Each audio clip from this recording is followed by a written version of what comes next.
Hello, everyone. We would like to start our press conference with the crew and would also like to hear about the conclusions of the Interministerial Commission. First, I wanted to say that the launch is scheduled for May 29th on Soyuz TMA-09M at 12:31 a.m. Moscow time. The prime crew is the following: Yurchikin Fedor Nikolaevich, Soyuz commander of increment 36, FE for the station and for the Soyuz vehicle, ESA astronaut Luca Parmitano. Soyuz flight engineer and station flight engineer, NASA astronaut Karen Nyberg. And the backup crew consists of a very experienced commander, Russian cosmonaut Michael Turin, Soyuz flight engineer and station flight engineer NASA astronaut Richard Mastrakio, and Soyuz and station flight engineer Koichi Wakata, JAXA astronaut. And I'd like to give the floor to the head of the GCTC, Sergei Krikolov. I would like to give the floor to our journalists who definitely have some questions. I just wanted to make some clarification here. The launch is scheduled for the nighttime on the 29th of local time.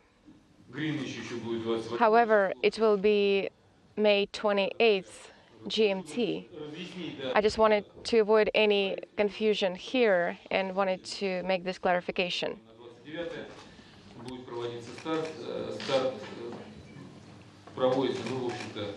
It's our nominal launch, it's our nominal operation. The only thing that is not nominal here yet is the fast rendezvous profile that we're going to use one more time. We have used that profile before, in particular last time when increment 35 with the commander Pavel Vinogradov were launching in late March this year, and they docked 6 hours after the launch in Kazakhstan. The crew of Fedor Yurchikin will also be following the fast rendezvous profile.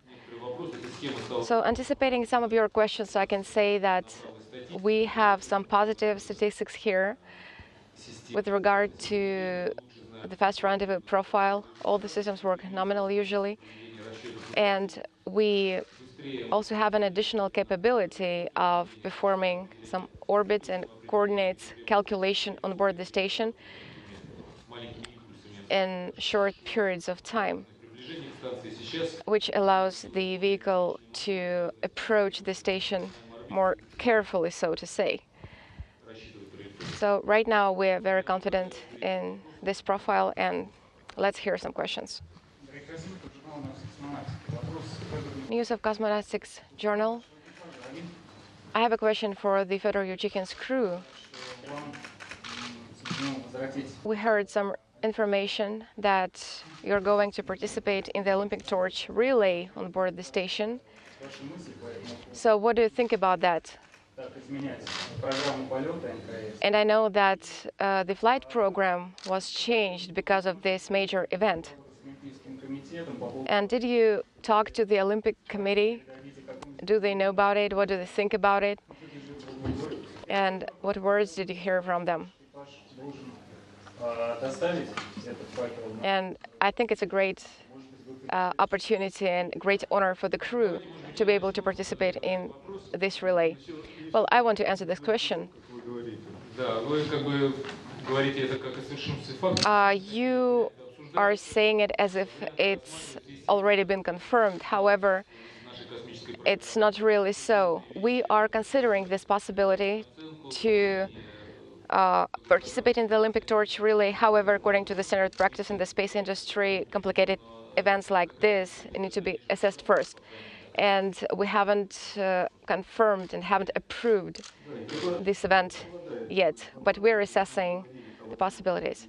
Yes, we were talking about possible participation in the Olympic torch relay, but we understand all the risks and all the complications that impact the flight program. And actually, it's not the first time when the Olympic torch goes to space. The first time was some years ago, well, actually a couple of decades ago, when the shuttle delivered the Olympic torch for Los Angeles Olympic Games. However, we are very happy. Possibly. I just want to make this reservation possibly. Everything is possible, you know. Possibly we will see our backup crew on orbit while we are still there. Yes, our traditional program is that we will have indirect handover. Usually only 3 crew members stay on board the station after the previous Soyuz crew leaves the station, and they welcome the next crew, but they need to spend some time on board the station as 3 crew. Maybe it will be interesting for you to know that Soyuz crew is going to land on May 13th, at night, May 14th, and maybe in 2 weeks. And in 2 weeks, a new Soyuz vehicle will launch. However, it is possible that in the fall this year, we're going to have indirect rotation. Next question, please. First, congratulations on the completion of the most difficult part, examination part of your training flow. And the spring is really wonderful here, very warm. I would like to ask you about the task you're going to perform on board the station. What do you expect from this flight? And what do you want to see there? Yeah, Fedor, could you please answer first? As regards the scientific program, of course, the core here are the experiments, long-term experiments that have been performed for a long time, so we're going to continue performing them. But the schedule of our increment is going to be busy as well. Luca is going to have 2 EVAs. Maybe we're going to have EVA 36 closer to the end of our increment. Maybe I will be able to see the ATV vehicle because twice before I missed that opportunity. So maybe this time, finally, I will be able to see this vehicle. So, Luca?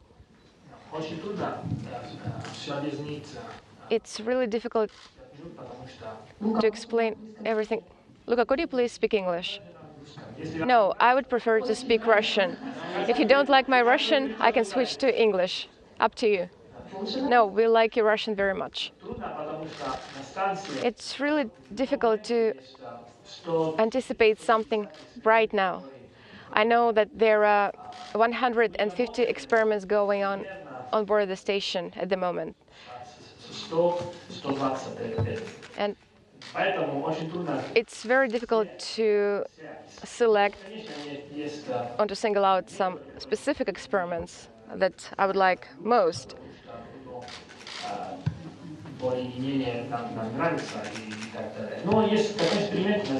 But I can say that Green Air experiment is a European experiment. It's an experiment. That is why I like it most of all. When we use biofuel, and the purpose of the experiment is to find out which activities we can use and which processes we can use in order not to contaminate our atmosphere, what kind of fuels we can use in our activities. And it's a very useful experiment because the results can be applied immediately on Earth. One more experiment. On board the station are related to human research, in which we're not only participating, but we're also subjects of these experiments. I'm talking about the experiments that we are studying how to determine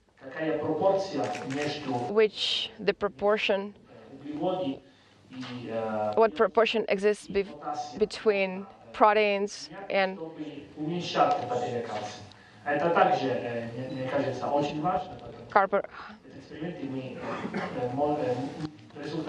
well, we can actually use the results of these experiments on Earth right away. And I really hope that we will get some really great results, and it will be useful for the people on board the station. However, besides these two experiments, there are many other experiments that are important for the program and for the Earth. I'll speak English. The great thing about Space Station right now is that we have a very, very wide breadth of experiments taking place all the time, from things that are external to the space station to experiments that we install and then don't touch again, to experiments on our own body. The experiments, we have probably about 150 going at one time, with hundreds of investigators around the world, which makes the space station just a fantastic place. I have a question for the commander. It's the ITARTAS News Agency. So, do you have any mascot?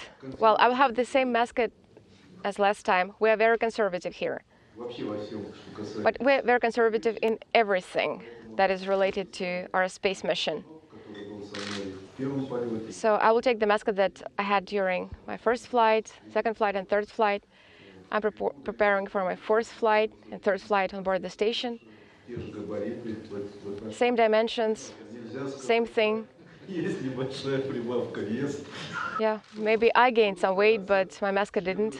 So I will try to be in good shape, just like my mascot. Talking about conservatism, you have an international crew, truly international crew, Italian, American crew members. Is it difficult to have such a crew? No, actually, we feel very good within our crew. Luca, for example, is very easygoing, very friendly. He speaks Russian very well. He is going to learn French. So my crew is learning not only the Russian language, but the Greek language as well. You know, I'm of a Greek origin. And we have no problems communicating within our crew at all. Today, at the Interministerial Commission, Karen spoke Russian there, and I was really, really impressed by her knowledge. So we're conservative here, but maybe not in everything. You and your crew are scheduled to be on board during the visit of quite a number of different vehicles. Can you talk about the vehicles that are going to be visiting the space station during your time on board, and how you're all prepared to handle that very complex traffic pattern? Yes, we do have a lot of traffic during the period of time when we're there. The first visiting vehicle we can expect is the ATV, mid-June, I believe. And that, of course, docks to the Russian segment. Then the progress vehicles that regularly travel to and from station will also be coming and going through the summer. On the American segment, the U.S. segment, we have the HTV, which we're expecting in August. And hopefully then, at the end of our tour on Space Station, we'll get the Orbital Science Corporation demo mission. We're kind of hoping for that. And the folks on the ground do all the work in getting it all coordinated. For us, we just execute the plan that they give us. So For us, the only challenge is just doing the work that they planned, but the meat of the planning and work is done on the ground. I have a question for Fedor. I know that you'll be performing a very busy Russian program during a flight.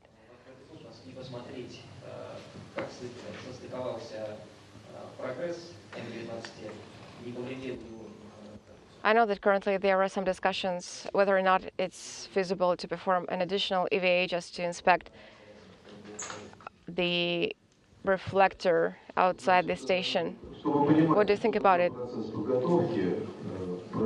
Well, talking about the training flow, I've just opened the program, the Russian program, and it says here that the wording here goes that our flight program can be adjusted depending on the EVAs that are going to happen on board the station. We have nominal EVAs already planned that we are going to perform, and the tasks of these EVAs are both scientific and R&R based tasks. We're going to replace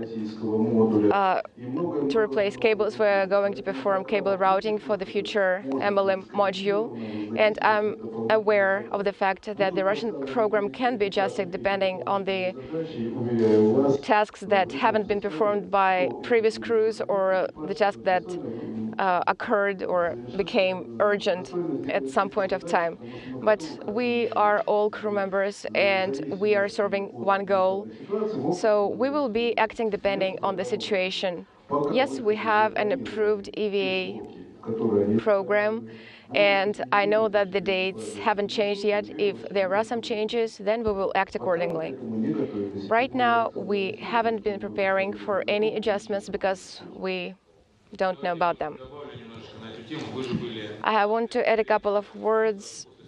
I think you have participated in at the press conference after the docking. I saw you at the MCC actually, and you know that the docking was nominal.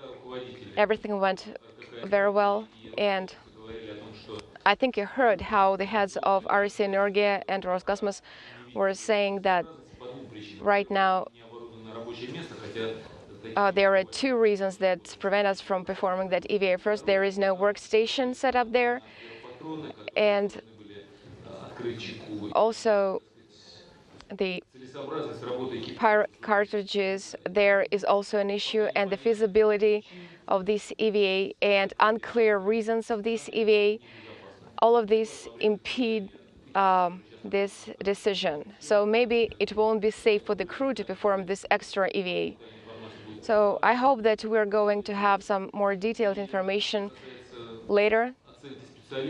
But as of today, our specialists are assessing a possibility to perform this EVA, and our specialists are assessing the condition of the reflector, and they were modeling the docking and the mating of two vehicles.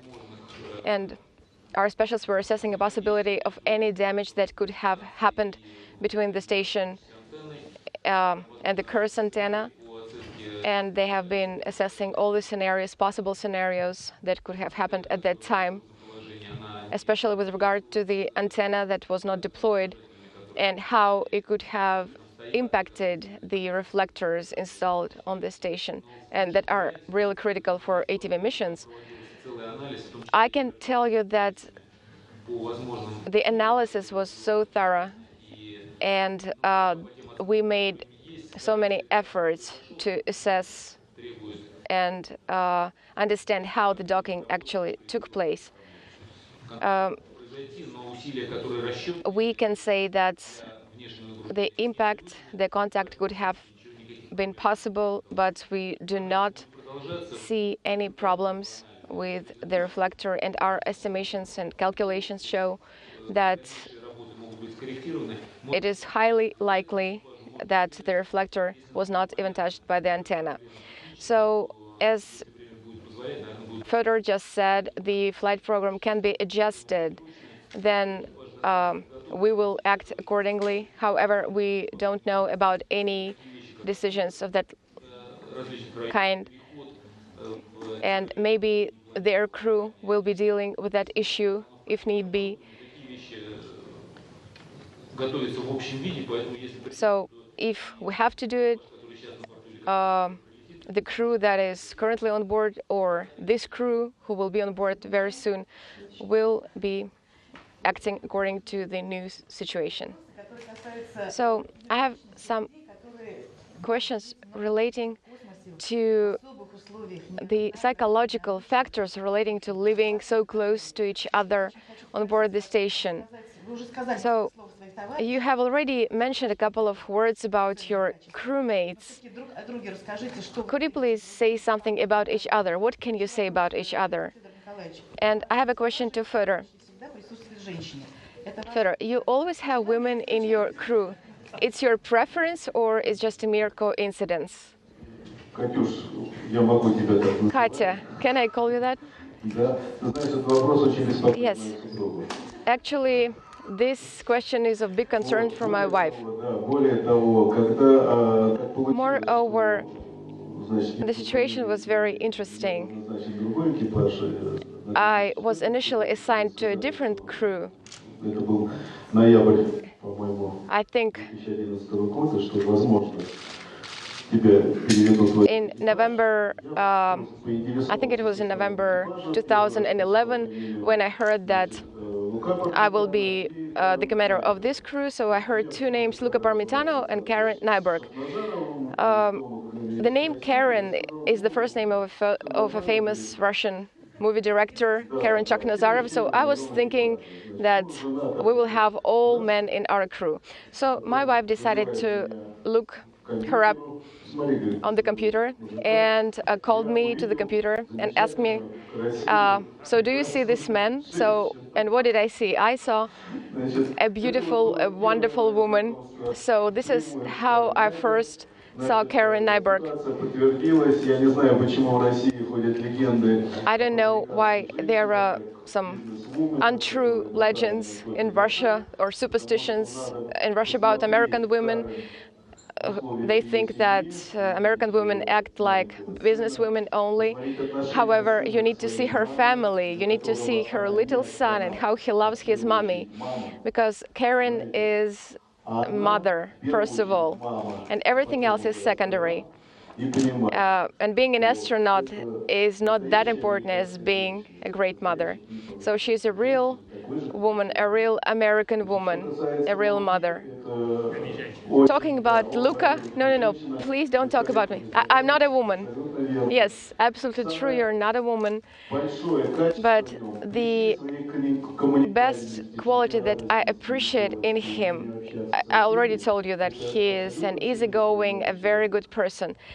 But the most important quality in him that I appreciate is that he is very goal-oriented. He has a goal. At the same time, he is a very good family man. You really need to meet his family. And what I want to say about all of us is that the most important thing for all of us is our families.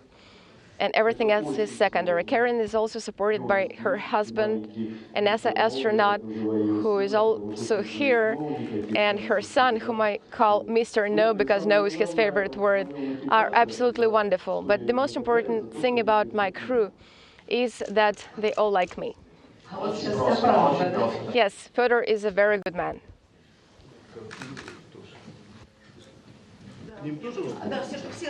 Yes, I would like to hear the opinion of other crew members as well. Luca, what can you say about the commander? I think I already said a couple of words about Fedor. I can say that it will be my first time in space. And I still don't know what is going to happen, how it's going to look like. But I'm a very lucky person because I will have a very experienced commander. So we started working together, and almost immediately after that, I learned that Fyodor is not only a great commander, but he is a great instructor, a great teacher. He's so patient, he explains everything with such patience, and it's a very good and valuable quality for the commander. But above all other things, he's a great friend. He can listen. He can listen to other opinions as well. So he wants to know what I think, and after that, he makes a decision. He's the commander, so he's responsible for decision making. But his ability to listen to other opinions and his desire to listen to other opinions is absolutely invaluable. It's wonderful. I'm honored to be able to fly with such an experienced commander. And he knows a lot, and I've heard that he is a very, very experienced cosmonaut. I was also asked a question, is Fyodor a tough commander? Yes, I can say he's tough, but a commander should be tough. Talking about Karen, I can say that we have been working together for 3 years. She's like my sister right now.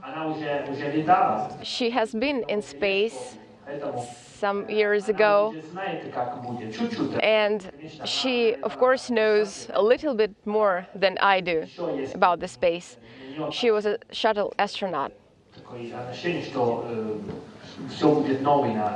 But at the same time, she told me that she had a feeling that everything will be new on board the station.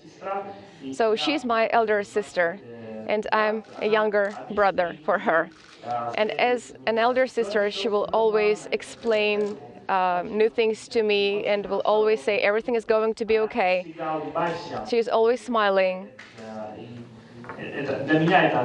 So for me, it's a great thing. It's like being in your one big family. I would like to greet my family over there. My father and my wife are sitting over there. They don't understand Russian and they don't understand what I'm saying right now, but I will tell them later. For me, one of the most important things when a group gets together to work and get the job done is maintaining a sense of humor and being able to tease each other and joke with each other. And I think we are able to do that well. And like Lucas said, in that way we become family, and it makes it easier to get the job done in a pleasant way. Fyodor, I have a question for you.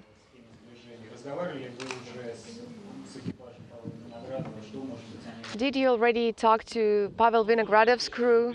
No, I would like to say a couple of words first. Initially, we were planning to do the following thing. First, we wanted to perform the first test. Then we need some time for analysis, and if the analysis results are good and positive, then it won't.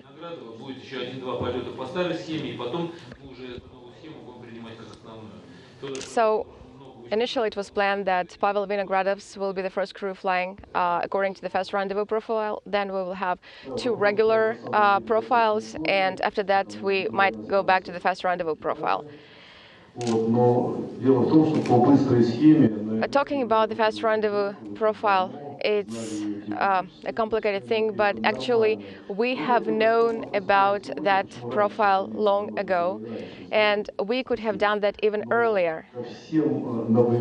However, all new additions or innovations, especially in terms of space facilities, space equipment, hardware, everybody is very concerned about such innovations. So maybe sometime in summer that probably we might fly according to the fast rendezvous profile, and I asked my crew to learn their opinion. I wanted my crew to support me because I was going to fly the fast rendezvous profile. I wanted to do that. My flight engineers could have told me that the old regular profile was okay for them. However, they supported me. And the fast rendezvous profile implies more tasks for flight engineers, but they agreed to do them. And we would also like to thank all our instructors and GCTC specialists who supported us, who trained us. We want to say that there were some people who took all the responsibility on themselves, and we as a crew are going to perform this profile. It's our desire to fly according to this fast rendezvous profile, and thanks everyone for your support.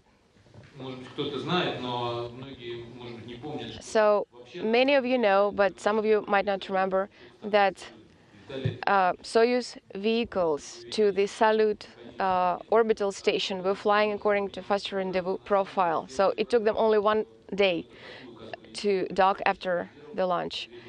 After that, we decided to have more redundancy in our systems, and we at that time temporarily switched to the 2-day rendezvous profile. So when people say that it's an old scheme, well, it depends what you mean by old and new.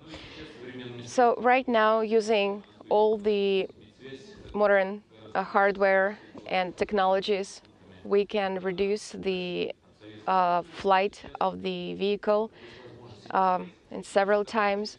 Right now, the new COM facilities allow us to perform such fast rendezvous profile. I remember that many years ago, I was participating in some discussions regarding the fast rendezvous, and there were some suggestions that maybe we should have 2 or 3 orbit rendezvous as well. So we were assessing that possibility very thoroughly.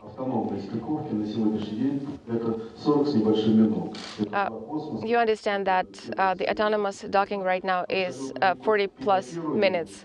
But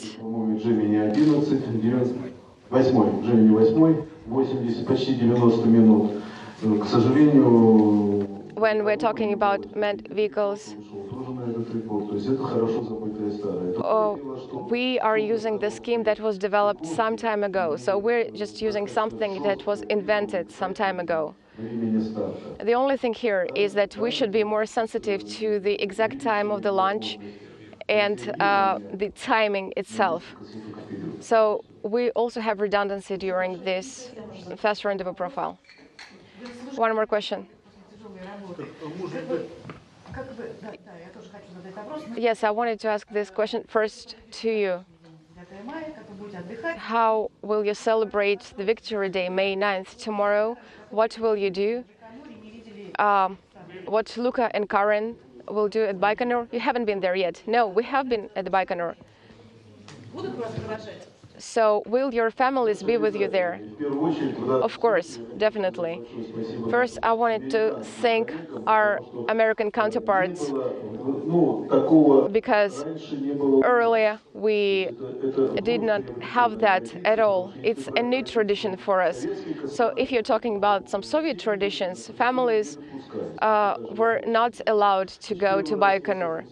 So the first time I experienced that in 2001 when I started my training in Houston, and I saw how NASA management treated the families of astronauts and how sensitive they were to their needs.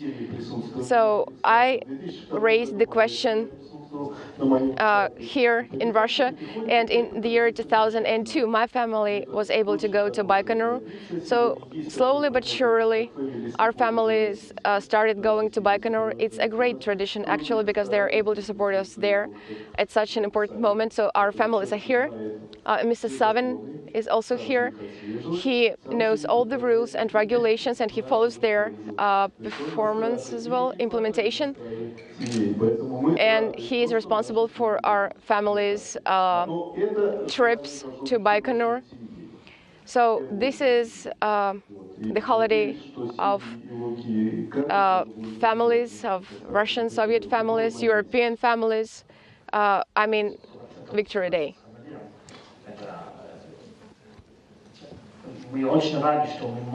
We are very happy that we can be with our families at the Baikonur.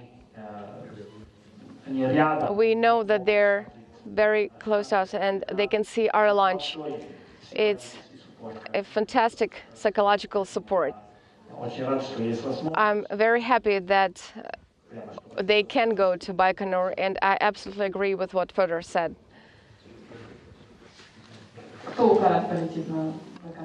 So who will go with you to Baikonur, Karen? For my family, my husband will be in Baikonur to see my lunch and see me off, and also my youngest brother will be there as well, along with a few other guests.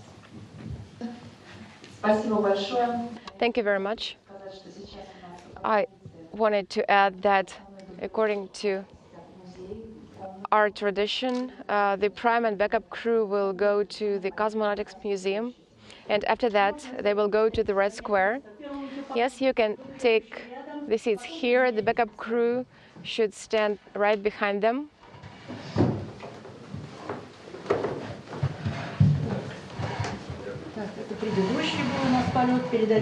This is our previous flight. Please say hello to them. When you see them on board the station, here is the pen. Yes, could you please write something on this page? Yeah, please read what they're writing. Yeah. So don't write the same thing. Today is a wonderful day.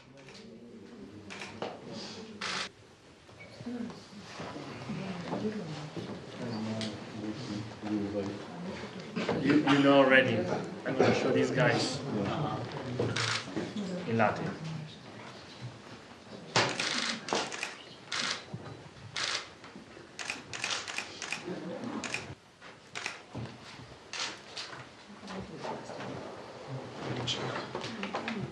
Good memory for in Russian.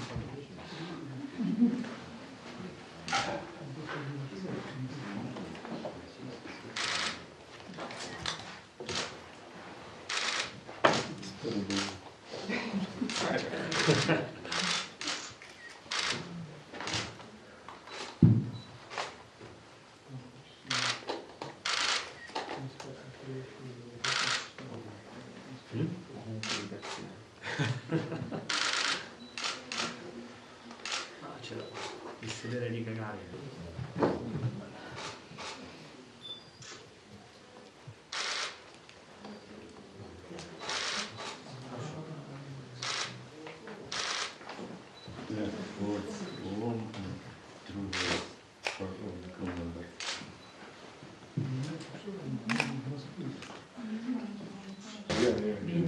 I know there are more letters last name than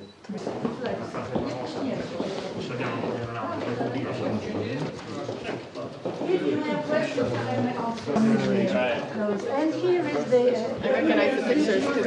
in the 80s. A lot of these are on the walls. Savitska was training here. Orlan suit.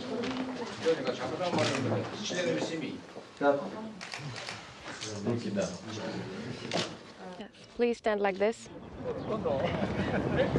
There's no doubt. Yes.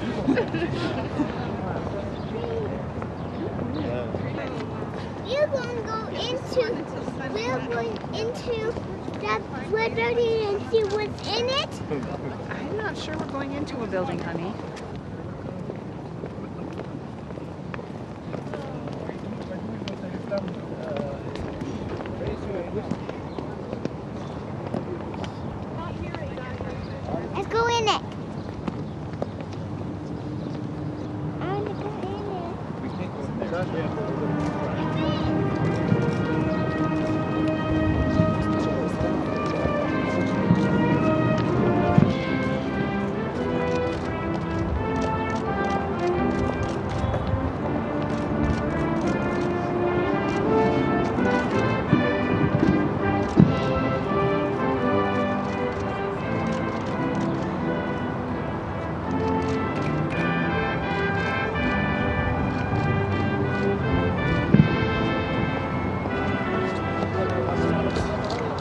Germany army or Russian Germany army. They kept fighting over the snow.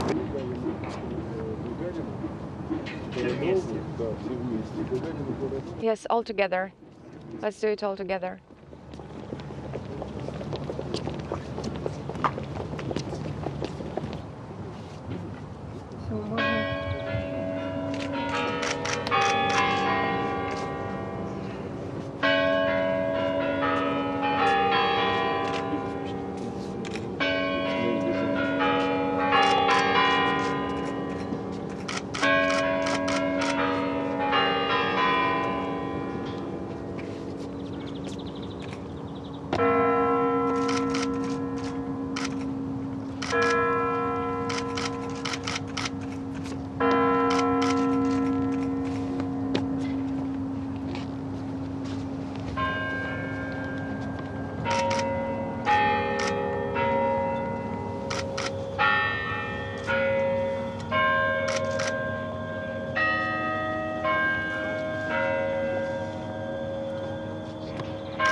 Can't? Ora cannone, What is that? What are you looking at? We're going right now I get it. He is. to see a big change.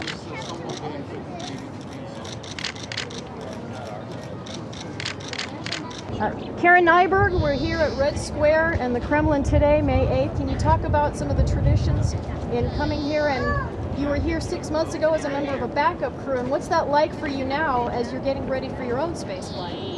You're right, this place is rich with traditions before a Soyuz flight, and we're now here at Red Square. The Kremlin, one of the main things we did was lay flowers at the tomb of some fallen space pioneers, basically. And it's a great tradition. When I was here in December, it was the first time that I'd been a part of it, and it was pretty exciting. Of course, it was snowing then, and it was awfully cold. It's a little different today. Of course, today the weather's beautiful, but being a part of these traditions that the Russians have been doing for so many years is really an honor.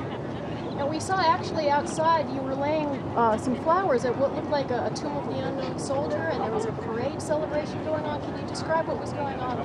Well, tomorrow is Victory Day here in Russia, and so it's a very big holiday for them in celebrating, and our commander, Fyodor Yuchikin, wanted to honor fallen soldiers today by laying flowers at the tomb. Karen, you're here with your son, and this is a real additional challenge in all of the training you've gone through for space flight to bring this little guy out here. And can you talk about what it's like to be a mom in training for space flight and in preparation for your mission, and how are you going to be able to work with this little guy once you're on board? Well, it's definitely a different challenge than what I had for my shuttle flight, having the family, and I've tried to bring him with me to Russia as much as I can, because just so I can spend as much time with him. And we try to talk to him about where I'm going and what I'm doing, and you never know how much a 3-year-old understands, but he just earlier today said he wants to be an astronaut when he grows up, so I think we'll have good communication with him when I'm on orbit, and hopefully someday he can talk about how proud he is of his mom for what she did.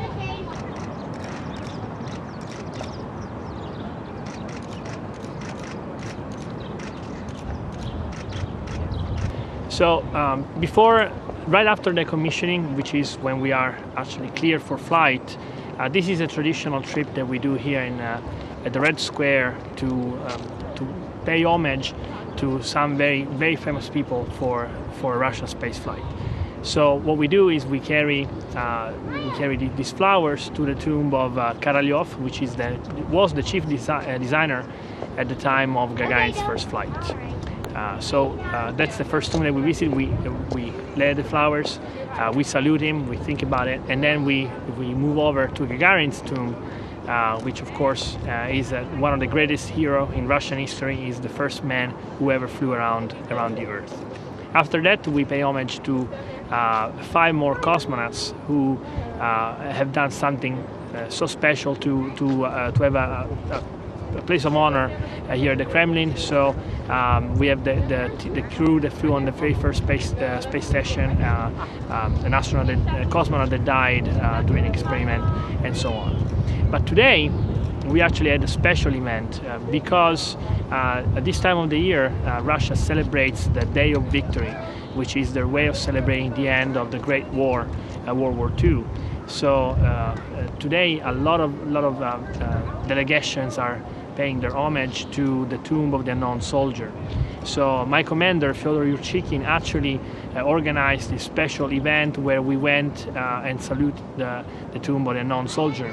Now, especially for me as a military, that is an incredible honor to be able to do that in a formal environment, in a formal way. So it was a very intense moment for me to be able to do that.